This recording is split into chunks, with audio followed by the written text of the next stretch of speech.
Boa noite, irmãos. Como é bom estarmos na presença de Deus. Mesmo a semana sendo bem cansativa, né?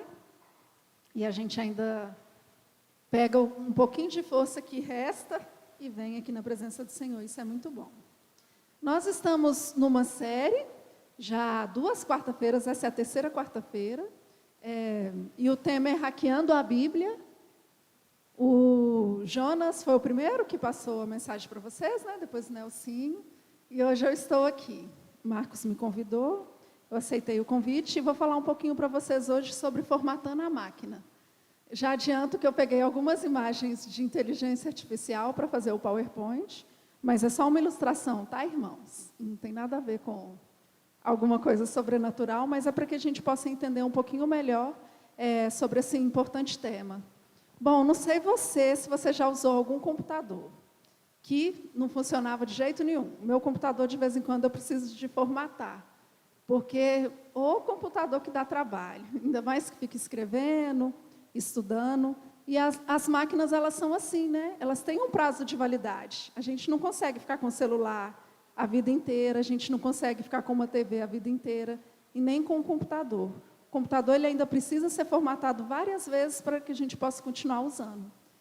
E hoje a gente vai falar um pouquinho sobre a máquina que se chama eu, renunciando o eu. Nós, meramente exemplificando, somos como uma máquina, né? A gente também precisa ser formatado. E como que nós somos formatados? É através da palavra de Deus. Então hoje a gente vai entender um pouquinho como que ocorre essa formatação, e como que a gente pode, através da palavra, renunciarmos o eu.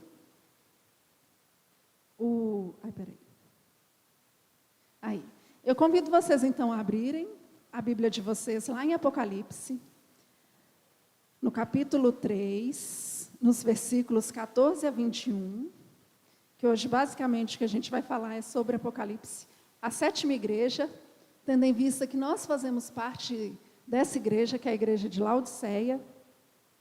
Bom, e eu estou estudando um pouco o Apocalipse, acho que já faz um mês que eu estou estudando, vou continuar estudando até o final do ano, porque estou participando de um concurso, a Fã Boa de Bíblia, e é justamente sobre o livro de Apocalipse.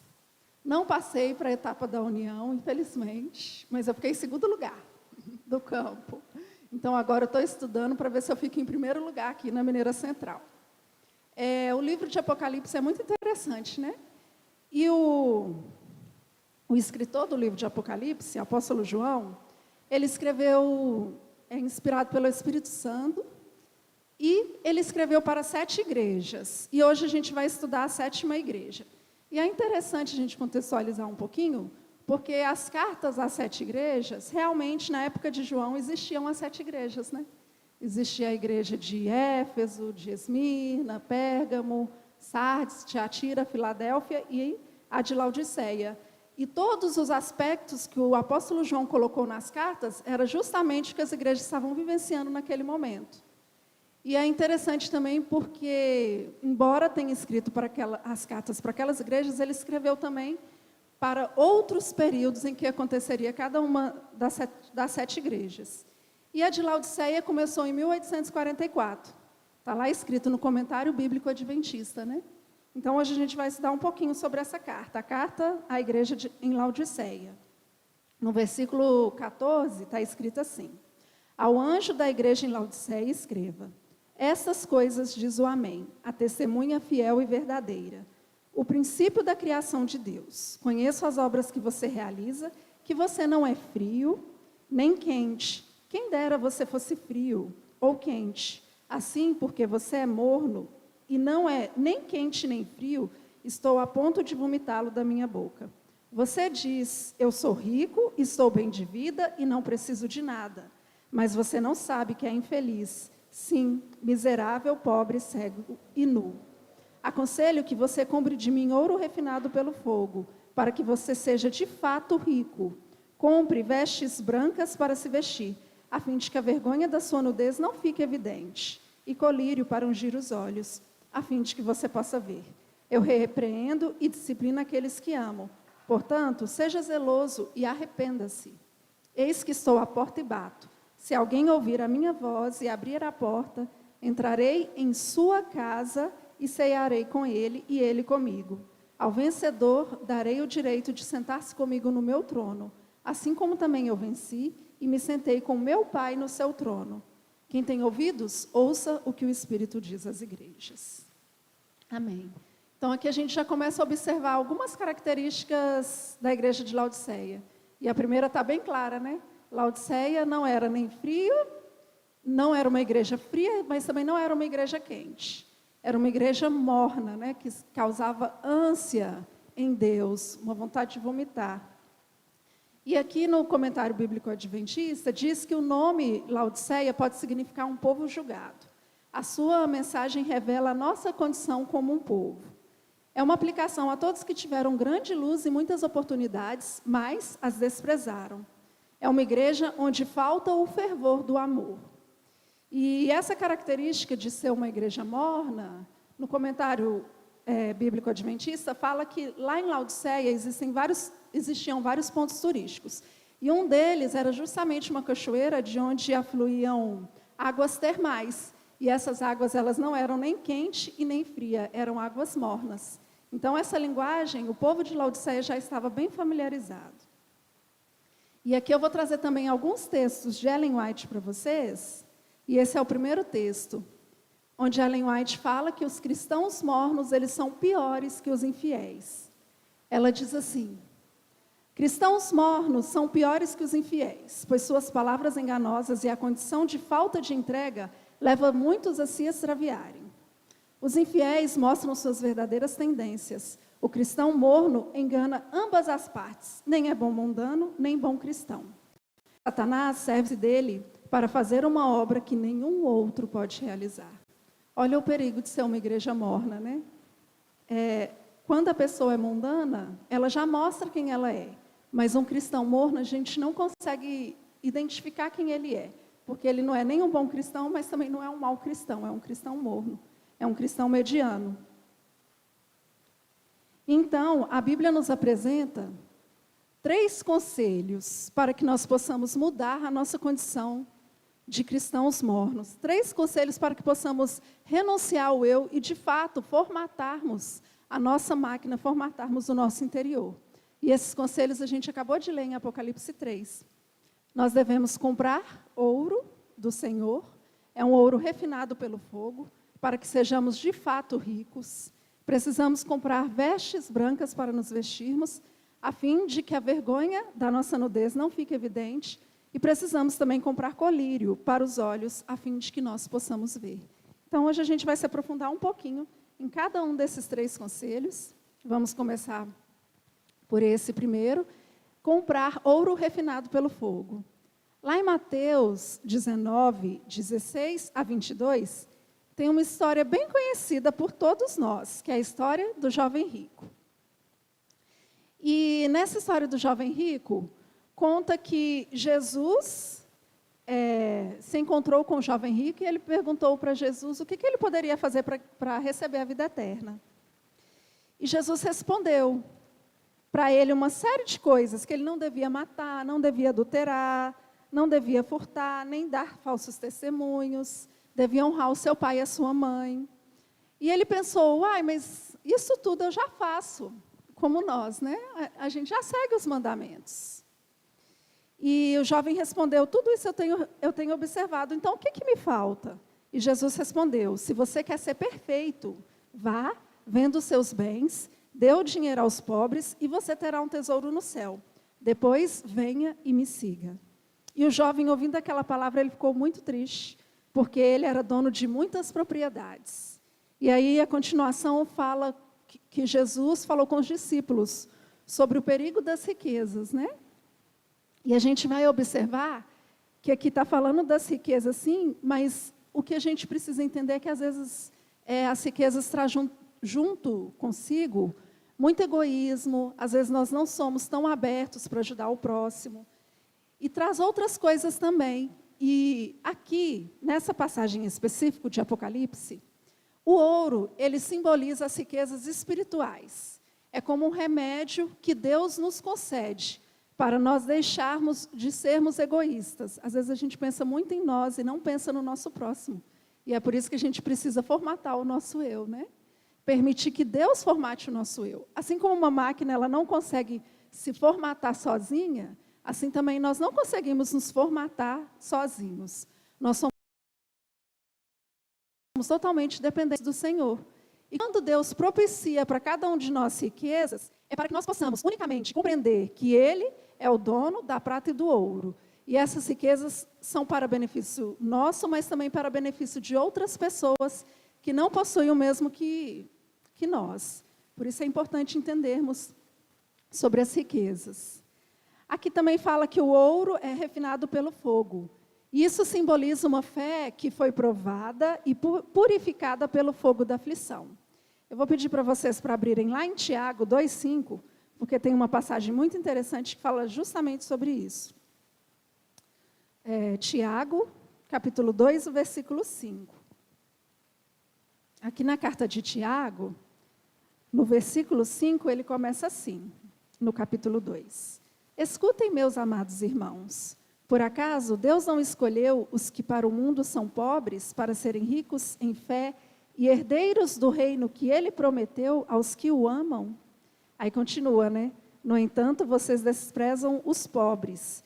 Por acaso não são os ricos que oprimem vocês e não são eles que os arrastam para os tribunais? Não são eles os que blasfemam o bom nome que foi invocado sobre vocês? Então, aqui está o perigo das riquezas, que com as riquezas também vem o poder, né? A gente precisa ter muito cuidado.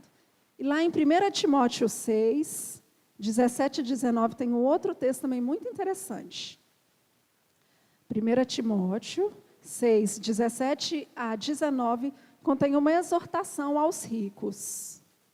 E o título é até aos ricos, né? Diz assim, versículo 17. Exorte os ricos deste mundo a que não sejam orgulhosos, nem depositem a sua esperança na instabilidade da riqueza, mas em Deus, que tudo nos proporciona ricamente para o nosso prazer. Que eles façam o bem, sejam ricos em boas obras, generosos em dar e prontos a repartir, ajuntando para si mesmos um tesouro que é sólido fundamento para o futuro, a fim de tomarem posse da verdadeira vida. Olha que texto bonito, né? Que nós precisamos ser ricos de boas obras, ajudando quem precisa. E com isso, se nós fizermos exatamente o que a Bíblia nos ensina, nós jamais ficaremos falidos, né? Olha esse texto também de Ellen White, um texto bem forte, onde ela diz assim: muitos são laodiceanos, iludindo-se espiritualmente a si mesmos, colocam as vestes de sua própria justiça, imaginando que são ricos e abastados e que não precisam de coisa alguma, quando necessitam aprender diariamente de Jesus e de sua mansidão e humildade, para que não se vejam falidos, nem concluam que toda a sua vida foi uma mentira. Já pensou chegar no fim da vida e observar que tudo que você conquistou, na verdade, não adiantou de nada, porque nós não vamos levar nada para o céu, né? Então, o que a gente precisa construir aqui nessa terra é exatamente o que a Bíblia fala. Nós precisamos construir boas obras e um bom caráter. E é justamente sobre o caráter que a gente vai falar na próxima, porque o texto diz que é para nós comprarmos vestes brancas para se vestir. Além de comprar ouro do Senhor, a gente precisa comprar veste branca para se vestir. Mas é interessante, né? A gente não consegue comprar ouro do Senhor com dinheiro, que é o que a Igreja Católica continua fazendo até hoje, né? O pagamento de indulgências. Eu conversei recentemente com uma senhora, ela disse que o esposo dela, ele ia sempre na Igreja Católica e ele pagava para o padre orar pelos familiares dele que já haviam morrido. Aí ela explicou para o esposo dela que aquela prática era errada e tal, e aí ele parou com aquela prática, ele começou a guardar o sábado, mas ele não se batizou, infelizmente ele faleceu, mas várias pessoas chegaram nela e falaram com ela que ele era um guardador do sábado, e ela me contou essa história sábado passado, e eu pensei, nossa, eu nem imaginava que a Igreja Católica ainda tinha a prática das indulgências, né? Mas é porque às vezes a gente acha que o dinheiro compra tudo, e a gente tem que entender que com Deus não funciona assim, com Deus é diferente. E aqui agora a gente vai para a parte das vestes brancas para se vestir. O texto principal está lá em Mateus 22, 1 a 14. Nós não vamos ler por causa do tempo, mas eu vou dar uma contextualizada para vocês, que fala sobre, uma parábola sobre a festa do casamento. Que Jesus contou essa parábola dizendo que o reino dos céus é semelhante a um rei que ele preparou uma festa de casamento para os seus filhos. E você conhece essa parábola? Ele chamou e nenhum dos seus convidados foi até a festa do seu filho. Então, ele mandou que todos os convidados fossem mortos e que outros convidados fossem chamados para a festa. Aí ele falou, quem você encontrar, traga para a festa. E assim aconteceu. Várias pessoas foram entrando nessa festa. Só que é interessante que lá no versículo 11 do capítulo 22 de Mateus, diz que quando o rei entrou para ver os que estavam à mesa, ele notou que um homem não trazia a veste nupcial. E ele perguntou, amigo, como que você entrou aqui sem veste nupcial? Como é que você veio no casamento e não veio propriamente vestido? E o homem emudeceu. Então o rei ordenou aos serventes, amarrem os pés e as mãos dele e atirem-no para fora nas trevas. Ali haverá choro e ranger de dentes, porque muitos são chamados, mas poucos escolhidos. Então, quando a gente vê assim, olha a importância das vestes. Se nesse casamento, quem não estava propriamente vestido não pôde participar, assim também, quando Jesus voltar, se nós não estivermos com as nossas vestes brancas, nós não poderemos entrar no céu. E aqui é um contraste com a nudez dos laodicenses, né? As vestiduras brancas, elas representam a justiça de Cristo. Lá no comentário bíblico adventista, diz que Laodiceia era uma cidade famosa pela lã negra. Então, a gente começa a entender um pouquinho o porquê que o apóstolo Paulo utilizou essa linguagem. O apóstolo João, obrigada.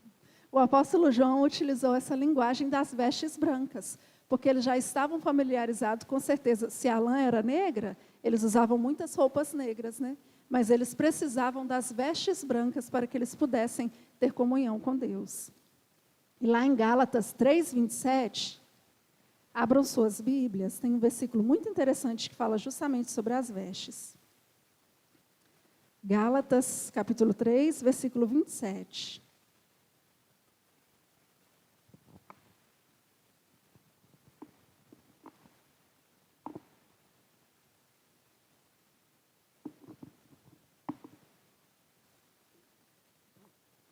Aqui diz, porque todos vocês que foram batizados de Cristo se revestiram. E o que significa a palavra revestir? É vestir-se novamente, né? Então, fala que nós devemos nos revestir de Cristo. E lá Isaías 61:10, também tem um outro versículo interessante.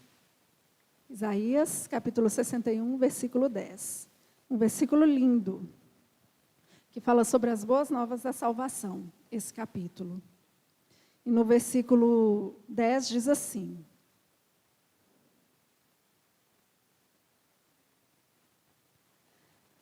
a minha tradução está um pouquinho diferente, mas dá para entender. Tenho grande alegria no Senhor. A minha alma se alegra no meu Deus, porque Ele me cobriu de vestes de salvação e me envolveu com um manto de justiça, como o noivo que se adorna de turbante, como a noiva que se enfeita com as suas joias. Então, Cristo, Ele nos veste com a veste da salvação. E é por isso que nós precisamos buscar a presença do Senhor, para que nós possamos receber essas vestes brancas que o Senhor tanto fala para nós que é importante. Aqui tem mais um texto de Ellen White. Ellen White diz assim, que a pureza do coração, a pureza de motivos caracterizará a todos que estão lavando as suas vestiduras e as alvejando no sangue do Cordeiro. Então, se as vestes significam caráter, nós precisamos de um coração puro e precisamos também que os nossos motivos sejam puros, que tudo que nós fizermos, nós possamos ter essa pureza que só vem do Senhor Jesus. Só quando nós lavamos as nossas vestiduras e as alvejamos no sangue do Cordeiro. Ellen White diz também, nada há em nós de que possamos revestir o ser, de maneira que não apareça sua nudez. Lembra de Adão e Eva, quando eles tentaram se cobrir com folhas de figueira, mas a nudez continuou aparecendo.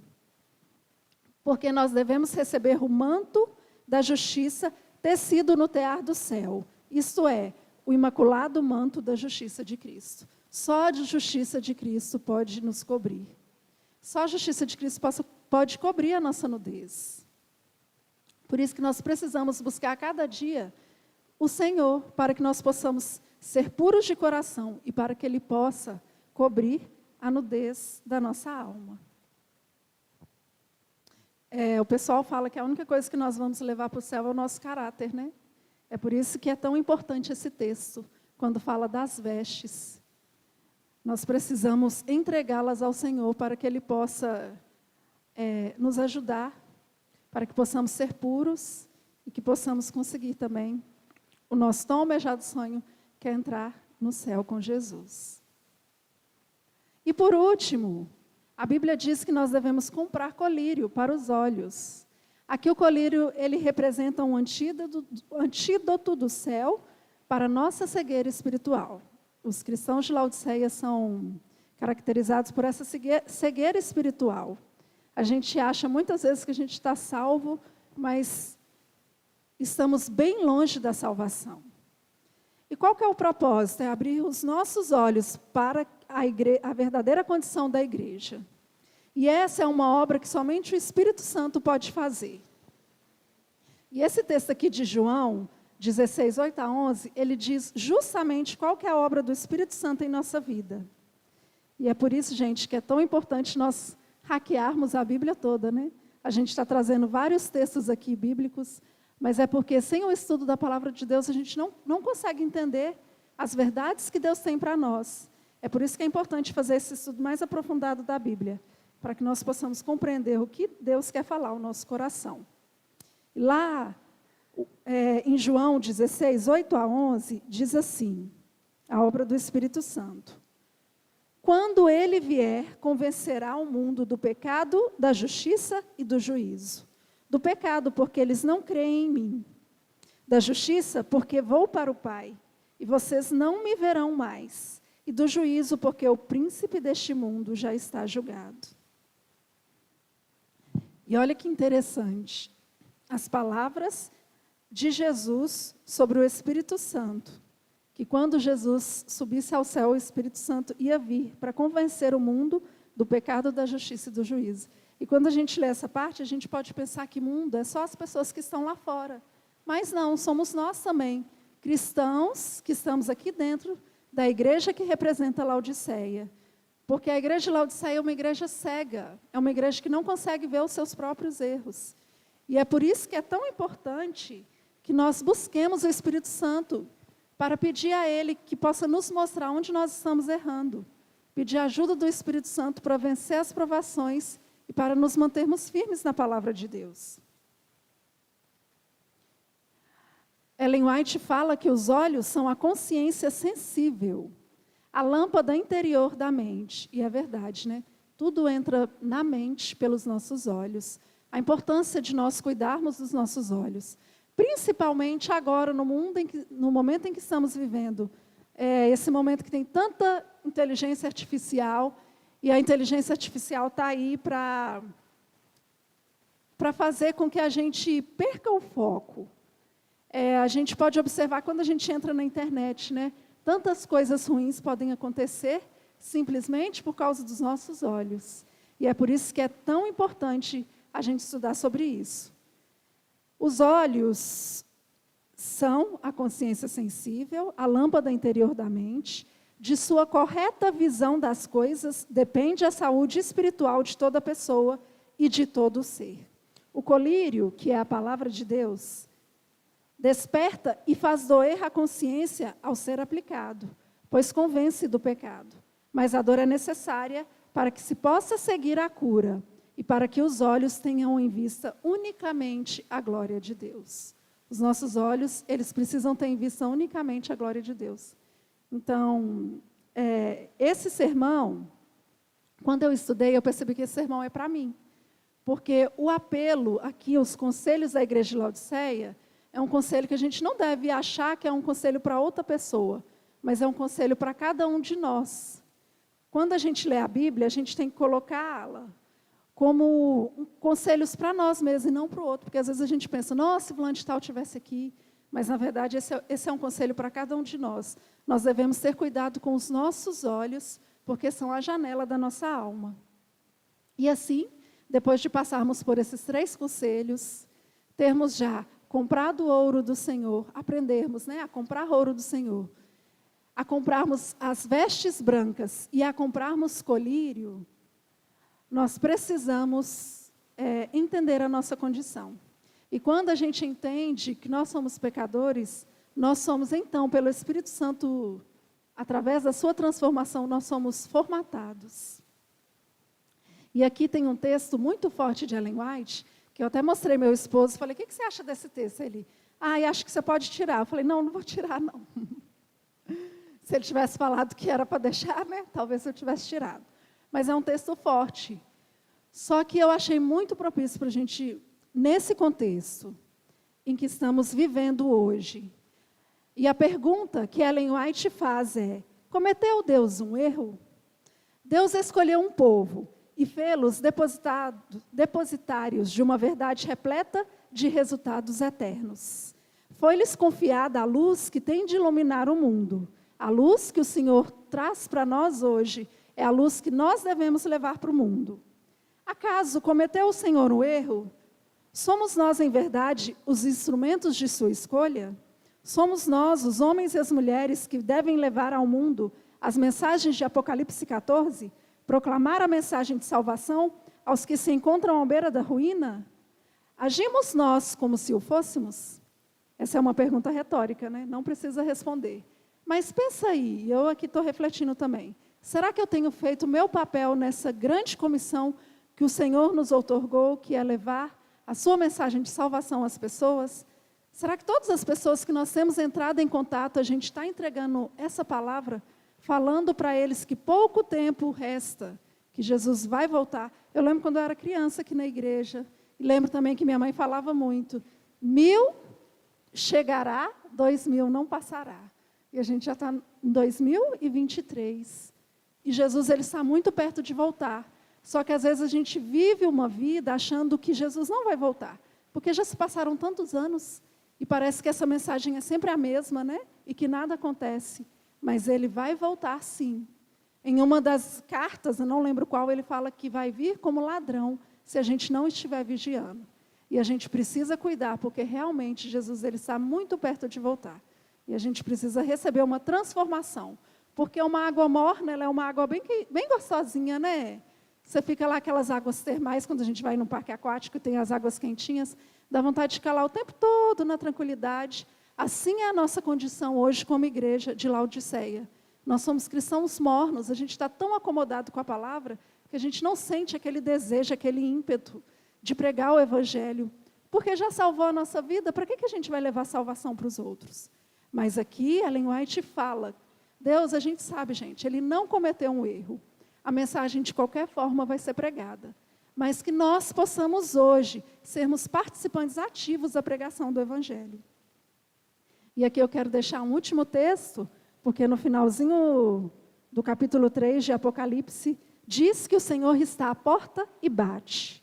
E que se alguém ouvir a sua voz e abrir a porta, ele vai entrar em nossa casa e vai ceiar conosco e nós vamos ceiar com ele. Aqui Ellen White fala que o Senhor bate à porta do coração de vocês. Ele deseja entrar para que possa comunicar à alma as riquezas espirituais. Ele quer ungir os olhos cegos para que eles possam descobrir o santo caráter de Deus em sua lei e compreender o amor de Cristo, que é de fato o ouro refinado pelo fogo. E aqui termina Apocalipse 3 dizendo que ao vencedor, Deus vai dar o direito de sentar-se com ele no seu trono, assim como também ele venceu Jesus, né? Venceu e sentou-se com o seu Pai no trono. E que quem tem ouvidos, ouça o que o Espírito diz às igrejas. Então hoje, nessa noite, Foi isso que o Espírito Santo trouxe para nós. Que nós possamos abrir a porta do nosso coração para o Senhor entrar. Porque Ele quer ceiar conosco. Ele quer que nós possamos participar da grande ceia que Ele está preparando no céu, quando Jesus voltar. E Ele vai dar o direito de nós nos assentarmos no trono com Ele. Aí lá, gente, não vai ter ouro, não vai ter vestes, qualquer veste que a gente vestir agora, não vai ter nada disso, não vai ter colírio, porque nós estaremos para sempre no céu com o Senhor. Mas hoje precisamos comprar o ouro refinado de suas mãos, precisamos comprar as vestes brancas para nos vestirmos e precisamos também comprar colírio. E a gente só faz isso através do estudo da palavra de Deus. O que a gente trabalhou aqui foi muito pouco, perto das profundidades, da Bíblia, perto da riqueza que a Bíblia apresenta para nós. Então, que nós possamos buscar o Senhor a cada dia, ler a sua palavra todos os dias e aprender um pouquinho com Ele, para que, sempre que Ele bater a nossa porta do nosso coração, que ela possa estar aberta para receber a sua palavra. Eu quero convidar vocês que têm o desejo de abrir a porta do coração agora para o Senhor entrar, que vocês possam ficar em pé. Vamos fazer uma oração, entregando as nossas vidas ao Senhor e preparando para irmos ao nosso lar. Querido Jesus, queremos te agradecer, Senhor, por ter nos trazido até aqui. Sabemos que, às vezes, a correria do dia a dia, nós acabamos deixando de frequentar a igreja, Senhor, principalmente nos cultos de quarta, às vezes fica vazio, mas te pedimos, Senhor, que só possa nos ajudar, para que possamos nos deleitarmos em Tua presença, assim como o salmista, quando ele ia até a casa do Senhor, que possamos ter esse mesmo deleite, de sempre que viermos à casa do Senhor, ficarmos felizes, ó Pai, porque tivemos um encontro contigo. Agora nós abrimos a porta do nosso coração para que o Senhor possa entrar.